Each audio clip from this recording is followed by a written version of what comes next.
Commander Vex's third manipulator arm tapped impatiently on the podium while his primary arms gestured at the holographic display floating above the lecture hall. His scales rippled with the iridescent green that his species displayed when they were about to impart what they considered crucial wisdom. Translation, he was about to be insufferable. Welcome, cadets, to Advanced Predator Species Management 101, Vex announced, his voice booming through the amphitheater with the kind of gravitas usually reserved for funeral orations. Today's subject, Homo sapiens. Origin, Sol 3, colloquially known as Earth. Threat level, currently under review. The assembled students, a colorful array of chitinous, scaled, furred, and gelatinous beings from 47 different star systems, leaned forward with varying degrees of anxiety. In the third row, a crystalline entity was already vibrating at a frequency that suggested deep concern. Behind them, something that looked like an ambulatory fern was taking notes, with what might have been leaves or possibly tentacles. Nobody asked anymore. In the very back row, Marcus Webb slouched in a seat designed for someone with at least 2 more legs than he possessed, scrolling through his data pad with the enthusiasm of a student who'd rather be literally anywhere else. His coffee, which he'd smuggled past 3 security checkpoints because no, he would not be trying the nutritionally optimized beverage substitute, was going cold in its contraband thermos. Now, Vex continued, pulling up an anatomical diagram that made Marcus look like a particularly vulnerable sack of organs held together by wishful thinking. Let us begin with the basics. Humans are, by all objective measures, remarkably easy to kill. A nervous titter ran through the classroom. In the front row, Blorto, a 4-eyed slug creature whose species had recently lost an entire colony to human negotiators, made a sound like a deflating whoopee cushion. It was not a sound of agreement. Marcus's hand went up. Vex's eye membranes flickered with irritation. "Mr. Webb, I haven't asked a question yet." "Yeah, but you're about to say something wrong, so I figured I'd save us some time." Several students swiveled their various sensory organs toward Marcus. The human was grinning in that peculiar way that his species did when they were about to make someone's day significantly worse. "I assure you," Vex said, his scales now shifting toward a deep purple that indicated he was reconsidering his career choices, "my research is impeccable. Please hold your comments until the appropriate time." "Sure thing, Commander. I'll just start a tally." Marcus pulled out an actual pen, an archaic Earth instrument that he claimed wrote better than any digital stylus, and made a mark on his datapad cover. "That's one." Vex's tail twitched. In his species, that was the equivalent of counting to 10 and reminding yourself that murder was technically illegal under Galactic Alliance regulations. As I was saying, he pressed on with admirable determination. "Humans are fragile. Their epidermis can be punctured by primitive projectiles. They require constant oxygen intake. Their skeletal structure can be compromised with minimal force. They die if their internal temperature varies by a mere 10 degrees. They are, in essence, a collection of fatal design flaws held together by sheer biological optimism." Marcus's pen made another mark. 2. A student near the front, Crix, an insectoid with compound eyes that reflected every spectrum of visible light and several that weren't, raised one of her 6 limbs hesitantly. "Commander, if I may, my hive attempted a resource acquisition on a human settlement last rotation. We had numerical superiority of 30 to 1, superior technology, tactical advantage." "And," Vex prompted, "they threw rocks at our aircraft, rocks, and it worked." Crix's antennae drooped. "Then they boarded our ships using nothing but spite and what they called parkour.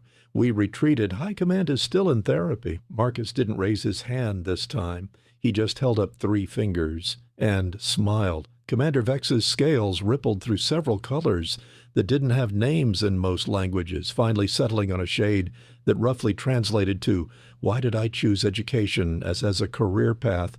But he was committed now. He'd prepared this lecture for weeks. He had 17 slides. He was going to get through this class if it killed him, which, given the topic, was increasingly feeling like a legitimate possibility. Commander Vex took what humans would call a deep breath, but which in his species involved 3 separate respiratory systems and looked mildly disturbing. He was not going to let one smug human derail his carefully prepared lecture. He had tenure. He had credentials. He had a Ph.D. in xenobiology from the Andromeda Institute. He did not, however, have patience. "Let us proceed with the biological analysis," Vex announced, pulling up a new hologram that made Marcus look like a walking anatomy textbook designed by someone who'd never seen a successful species. Red zones covered approximately 90% of the human body, each helpfully labeled with things like critical vulnerability and fatal if damaged. "Observe," Vex said, warming to his subject. "The human cranium, mere 7 millimeters of bone protecting their primary cognitive organ. For comparison, the average Thraxian skull is 40 centimeters thick. A single projectile, a moderate impact, even a strong opinion delivered at high velocity could theoretically—" "3 millimeters?" Marcus interrupted, not looking up from his data pad. "Excuse me?" "The skull's about 3 millimeters at its thinnest point, not 7. If you're going to tell people how to kill us, at least get the measurements right. Wouldn't want anyone to underprepare." He made another mark with his pen. "That's 4, by the way. A student that resembled an angry tumbleweed made a sound like grinding gravel. But if you are so fragile, how did you achieve space travel without killing yourselves?" Marcus looked up with the expression of someone about to deliver news that would require grief counseling. "Oh, we tried. Constantly. We strapped ourselves to controlled explosions and called it testing. We pointed radiation at ourselves to see what would happen. We invented deep frying. We're not good at survival. We're just really persistent at not dying." Vex's manipulator arms were now moving in a pattern that his species used for meditation techniques designed to prevent stress-induced molting. Moving on. "The human respiratory system requires oxygen-nitrogen atmospheric composition within a narrow range. Deprive them of oxygen for a mere 3 minutes, and irreversible brain damage occurs." "Unless you train for it," Marcus added cheerfully. "Free diving records over 11 minutes, some guy named Budimir Shobat. We literally train ourselves to ignore our survival instincts for fun." That's not... Vex pulled up another slide, his scales now cycling through colors so quickly he looked like a broken mood ring. "Fine, the muscular system. Humans possess approximately 650 muscles, but their strength-to-body mass ratio is pathetically inefficient. A Kronar warrior of equivalent size can lift 3 times the weight of—" "Yeah, but how long can a Kronar warrior chase something?" Marcus interrupted again. "Because we invented persistence hunting. We just follow things until they die of exhaustion. We're not the strongest or the fastest. We're the species equivalent of that one song that gets stuck in your head. We just keep going and going and going." Blorto made another deflating sound. "The survivors from our colony said the humans wouldn't stop. We shot them. They kept coming. We set up defensive perimeters. They went around, over, through. One of them got spaced for 40 seconds when his suit breached. He patched it with what he called duct tape and returned to combat." "Duct tape fixes everything," Marcus confirmed solemnly. "It's one of our 2 core technologies. The other is hitting things until they work." Vex was now shuffling through his slides with increasing desperation, his primary arms trembling slightly. "The human lifespan, a mere 80 to 100 rotations around their star. Many species in this room will live for centuries. Humans barely have time to accumulate wisdom before their cellular degradation." "Right, so we compensate by doing everything really fast and really intensely," Marcus said. "We invented energy drinks, extreme sports, stock markets, the concept of YOLO. When you know you're going to die, you stop worrying about the stupid ways it might happen and start focusing on making death chase you for a change." The ambulatory fern thing raised what might have been a question tendril. Its translator box crackled to life with a voice like rustling leaves. "Query, how has your species survived this long with such obvious design flaws?" Marcus set down his datapad and cracked his knuckles. a sound that made half the class flinch. That's the neat part. We didn't survive despite the design flaws. We survived because of them. Everything that should have killed us just made us more creative about not dying. Vex's hologram flickered to a slide titled, "Tactical Advantages None." He stared at it for a long moment, his scales settling into a defeated gray color that his species typically reserved for acknowledging they'd made a terrible mistake. "Perhaps," he said slowly, "we should hear from those who've encountered humans in combat situations. Surely practical experience will demonstrate the theoretical vulnerabilities I've outlined." Marcus's grin widened. He settled back in his chair and took a long sip of his cold coffee. This was about to get good. Blorto was the first to speak, which made sense because his species communicated primarily through mucus secretions that his translator rendered into words, and he'd been nervously producing enough stress slime to lubricate a small spacecraft since the lecture began. "Permission to share tactical documentation, Commander?" Blorto gurgled. Vex gestured weakly with his secondary arm. At this point, he looked like he was questioning every decision that had led him to this moment, including his choice of breakfast. 17 cycles ago, Blorto began, his eye stalks drooping with what could only be described as PTSD. My Hive Collective identified a mineral-rich planet in the outer rim. Preliminary scans showed primitive human settlement, population 47,000, no orbital defenses, no energy shields. Their most advanced weapon appeared to be chemically propelled projectiles. We had plasma cannons. Sounds like it should have been easy. Someone in the back muttered. "That's what High Command said," Blorto continued, his slime now taking on a yellowish hue that indicated deep anxiety. "We initiated standard intimidation protocols, showed up with 12 warships, demanded surrender.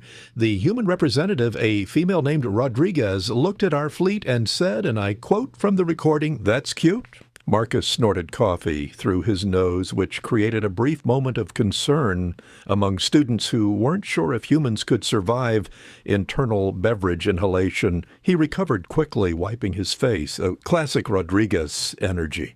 "We fired warning shots, standard procedure, except it started raining." Blorto's entire body shuddered.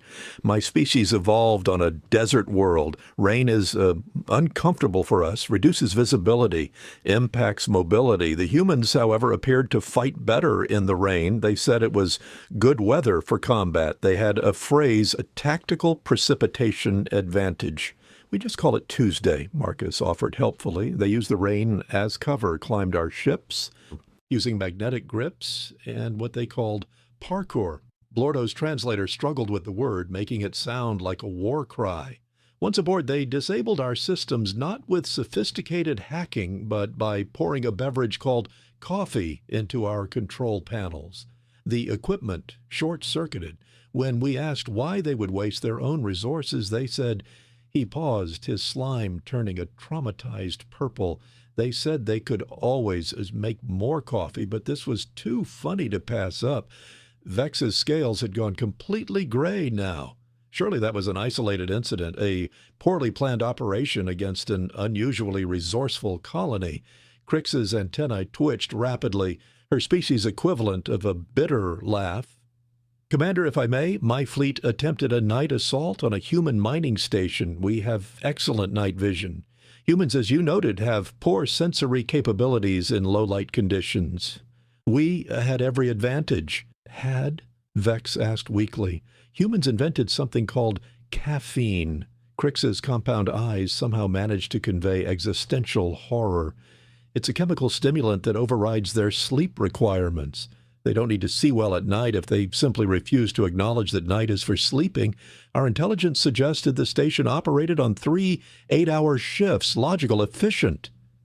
"But," Marcus prompted, clearly enjoying this, "but humans apparently run on something called spite and Red Bull. The entire station was awake, all of them, at 300 hours. They were expecting us because, as one of them explained while using my communications officer as an impromptu surfboard down a corridor, we saw your ships on Tuesday and figured you'd try something stupid eventually." "They waited 3 days?" Vex's voice cracked. They said they needed time to set up the good traps. Crix's antennae drooped. Do you know what a Home Alone protocol is, Commander? Vex did not, but he was increasingly certain he didn't want to. A crystalline student near the front chimed in. Literally, its species communicated through harmonic resonance. The translator rendered it as, "My world attempted biochemical warfare. We engineered a spore that should have been universally toxic.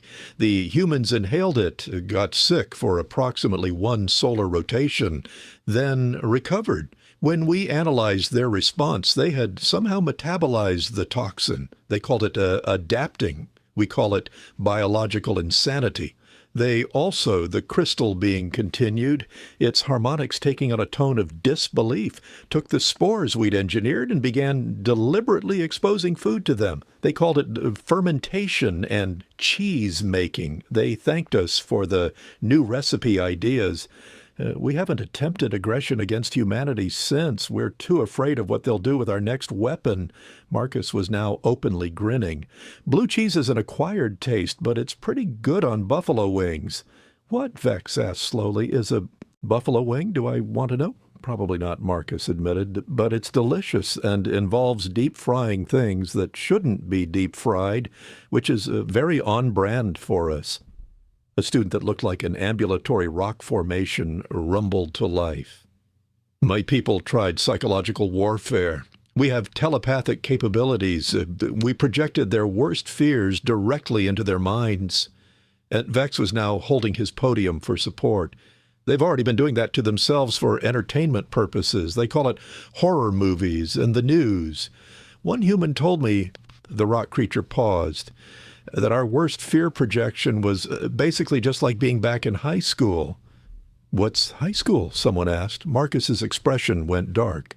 "You don't want to know. It's where we send our young to learn survival tactics. If you can handle high school, alien psychological warfare is basically a vacation." The classroom had gone very quiet. Even the ambient hum of the station's life support seemed muted. Vex looked at his remaining slides, 17 of them, each detailing a different easy method for neutralizing human threats, and quietly closed the holographic display. His scales had settled into a color that didn't exist in his species' normal range. His xenobiology professor would have been fascinated. Vex was simply terrified. "Perhaps," he said quietly, "we should address the fundamental question directly." Marcus leaned forward, his cold coffee forgotten. His eyes had the gleam of someone who'd been waiting for exactly this moment. "Commander," Marcus said innocently, "did you want to ask something?" Commander Vex's scales had cycled through every color in his species' emotional spectrum and had apparently invented several new ones. He stood at his podium, surrounded by traumatized students and 17 unused slides about human vulnerabilities, and asked the question that had been building since the lecture began. "So," his voice cracked slightly, "how do you kill humans?" The silence in the lecture hall was profound. Even the station's life support seemed to hold its breath. Marcus's hand shot up. Every sensory organ in the room swiveled toward him. Blorto's slime production increased dramatically. Crix's antennae went completely flat. The crystalline student emitted a frequency that shattered a nearby glass beaker. Vex stared at the raised hand for a long moment, clearly weighing his options.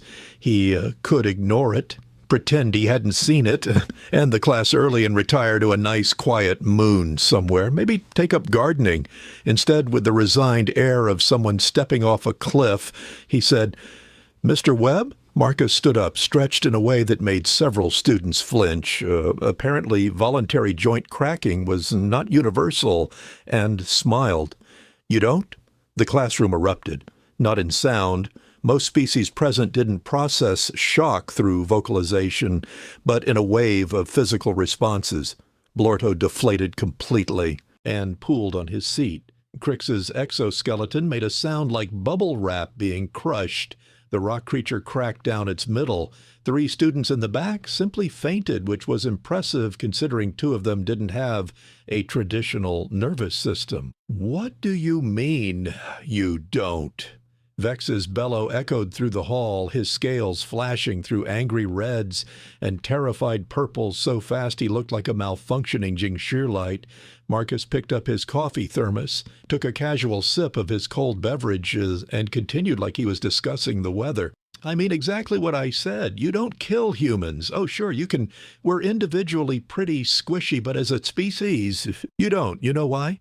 The classroom was silent except for Blorto's stress slime dripping onto the floor. Spite, Marcus said simply.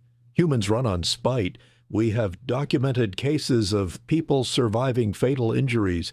Just to prove doctors wrong, we've had soldiers continue fighting with wounds that should have killed them instantly because they were annoyed. We once had a guy get struck by lightning 7 times and live to complain about it. His name was Roy Sullivan. We gave him a Guinness World Record. That's not biologically possible, Vex whispered.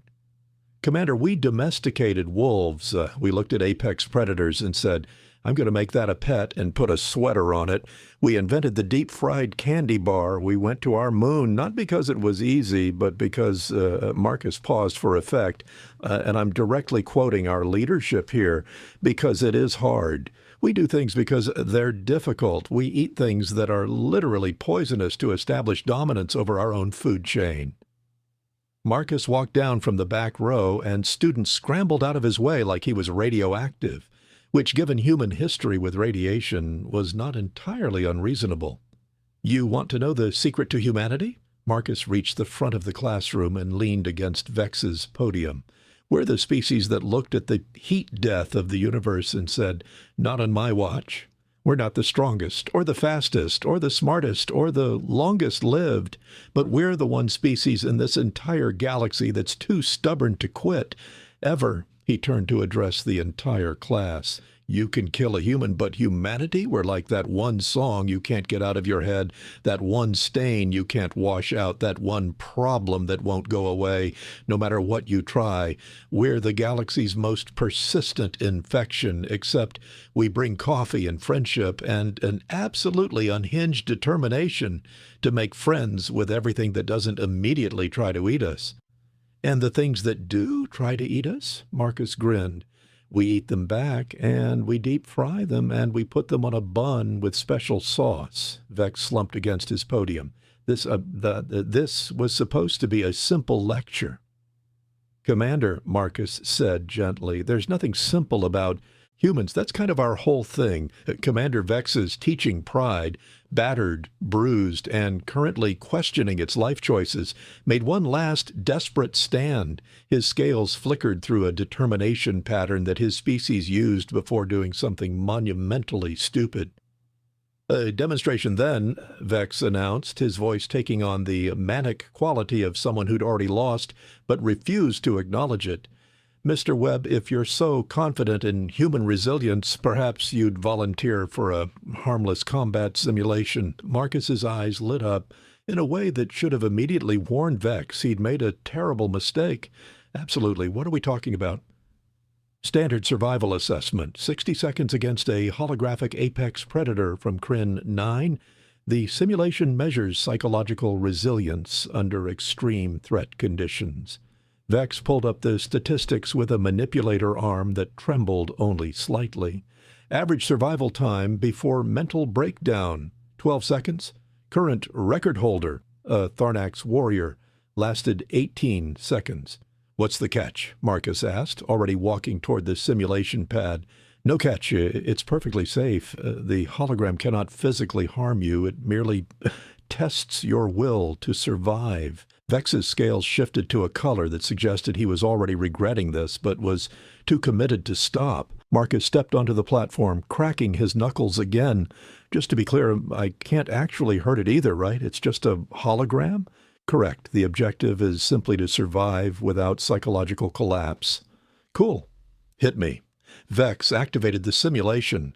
The Kryn 9 apex predator materialized. 12 feet of razor-edged nightmare with too many teeth, too many limbs, and a roar that had, according to the documentation, caused 3 previous test subjects to require therapy. It lunged at Marcus with claws extended. Marcus laughed, not a nervous laugh, not a terrified giggle, a full, genuine laugh of pure delight. Then he parkoured over the creature's swipe, using its own arm as a springboard, and landed in a roll that looked like something from an action movie. The creature spun, roared again, and charged. Marcus sidestepped, slapped its flank as it passed, and yelled, "Tag, you're it!" "What is he doing?" Crix whispered, her antennae rigid with shock.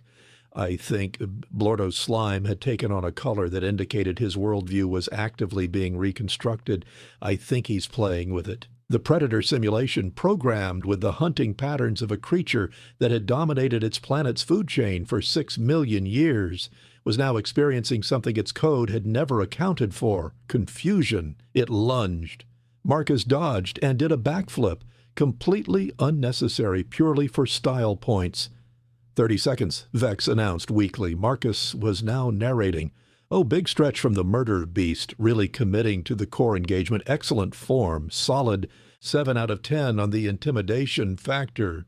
The creature pounced, Marcus dropped flat, and it sailed over him. He rolled onto his back and reached up as it passed, actually trying to pet it. "What are you doing?" Vex shrieked. "It looks fluffy," Marcus shouted back, scrambling to his feet. "Is it fluffy? Can we pause so I can ask if it's fluffy?" 45 seconds. The predator, clearly fed up with this nonsense, unleashed its ultimate attack pattern, a combination strike designed to overwhelm prey with simultaneous threats from multiple angles. Marcus responded by doing a handstand and walking on his hands in a circle around it, laughing the entire time. 55 seconds. Already, aw, man. Marcus sounded genuinely disappointed. He stopped, planted his feet, and faced the creature head-on as it reared up for a final strike. "Hey, buddy, this was fun. We should do this again sometime. You free next Tuesday?" 60 seconds.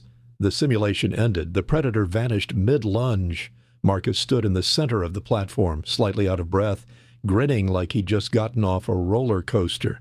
"That was awesome. Can we go again? Maybe crank the difficulty up, add some environmental hazards?"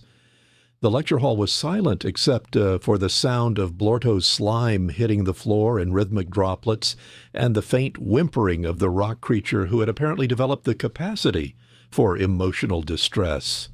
Crix raised a shaking limb. "Commander, I need to request immediate transfer to a different course, perhaps something safer like advanced nuclear engineering or Kronar philosophy studies." "Seconded," whispered at least a dozen voices. Vex stared at Marcus, then at his podium, then at his carefully prepared lecture notes about human vulnerabilities. With one manipulator arm, he slowly, deliberately deleted all 17 remaining slides.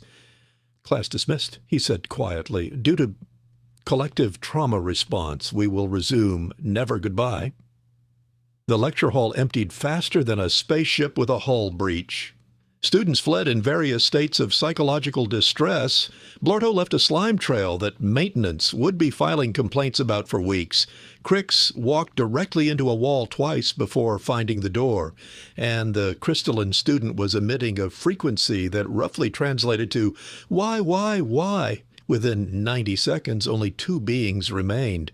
Commander Vex slumped over his podium like a defeated monument, and Marcus, casually packing up his contraband coffee thermos. "Mr. Webb," Vex said quietly, not looking up. "A moment?" Marcus paused halfway to the door. "Sure, Commander, what's up?" Vex's scales had settled into a matte gray that his species reserved for moments of profound philosophical reckoning.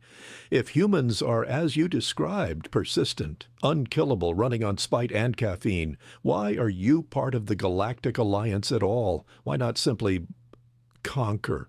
Marcus walked back down, pulled up a chair that wasn't designed for human anatomy, and sat anyway. "You want the real answer?" "At this point, I'm not sure I want anything except early retirement and perhaps a memory wipe, but yes." "Because we're not scary, Commander. Marcus's expression softened slightly. We're just stubborn. Yeah, we don't quit. Yeah, we'll eat your bioweapons and turn them into artisanal cheese. Yeah, we'll befriend your apex predators and make them wear Halloween costumes. But you know what else we do? Vex finally looked up. We make friends with everyone who doesn't immediately try to kill us, and even some who do. We've got a whole therapy industry for that. Marcus leaned back in the chair. The real question isn't how to kill humans, Commander. It's why you'd ever want to make enemies of the one species in the galaxy stupid enough to look at entropy, heat death, and the inevitable end of everything and say, yeah, but have you tried not dying? Vex was quiet for a long moment. You're saying humans would rather be friends than conquerors. I'm saying we're too busy trying to deep fry new things and see if we can teach dolphins to play video games to bother with boring stuff like galactic domination. Marcus stood up, shouldering his bag. Plus, conquering is easy. Making friends with a six-armed reptilian professor who just spent an hour explaining how to kill us? That's the real challenge, and humans love a challenge. Despite everything, the ruined lecture, the traumatized students, the career implications, Vex's scales flickered briefly into a pattern that might have been amusement. You're insane. Your entire species is insane. Yeah, probably, Marcus agreed cheerfully, but we're your insane species now. Galactic Alliance, remember? You're stuck with us. Terrifying. Nah, you'll get used to it. Everyone does. Eventually. Marcus headed for the door, then paused. Oh, by the way, my next class is Introduction to Human Literature. Professor Quinzara is doing a unit on Moby Dick. You should sit in sometime. Really helps explain the whole human psyche thing. What's it about? A guy who spends years chasing a whale that bit his leg off because he's too angry to quit. Vex's scales went through several colors before settling on resigned purple. Of course it is. See you around, Commander, Marcus called out, disappearing down the corridor, probably in search of more coffee or something equally human and mildly concerning. Commander Vex sat alone in his empty lecture hall, surrounded by deleted lesson plans and the lingering scent of contraband earth beverages. Somewhere in the station, a crystalline being was still harmonically screaming. 3 students were in the medical bay being treated for existential crises. His teaching evaluation scores were going to be catastrophic. And yet, for the first time in his 17-year teaching career, Vex understood something fundamental about the universe. Some species survived because they were strong. Some because they were smart. Some because they were lucky, and then there were humans who survived because they were too stubborn to understand that survival was supposed to be difficult. His datapad chimed, a message from the dean. Report to my office. We need to discuss your lesson plan. Also, 3 students have requested transfers to different galaxies. Please advise. Vex pulled up his resignation letter template, the one he'd been updating since the lecture began, and started typing. Somewhere in the station, Marcus Webb was introducing his literature class to the concept of the unreliable narrator and explaining why Ahab was totally justified, actually. The galaxy, for better or worse, would never be the same.